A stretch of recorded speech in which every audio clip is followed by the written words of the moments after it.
ইরানের president Ebrahim Raisi ও পররাষ্ট্রমন্ত্রী Hussein আমির Abdollahian নিহত হয়েছেন। ইরানের একজন কর্মকর্তা এ তথ্য নিশ্চিত করেছেন বলে জানিয়েছে বার্তা সংস্থা রয়টার্স।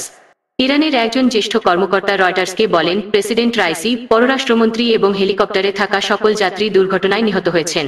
বিষয়টি সংবেদনশীল হওয়ায় তিনি রয়টার্সের কাছে নাম প্রকাশ করতে রাজি হননি। এদিকে ইরানের মেহর নিউজ এজেন্সিও রাইসির মৃত্যুর বিষয়টি নিশ্চিত করেছে। সংস্থাটি তাদের প্রতিবেদনে বলেছে, ইরানের প্রেসিডেন্ট ও পররাষ্ট্রমন্ত্রীকে বহনকারী হেলিকপ্টারে সবাই নিহত হয়েছেন।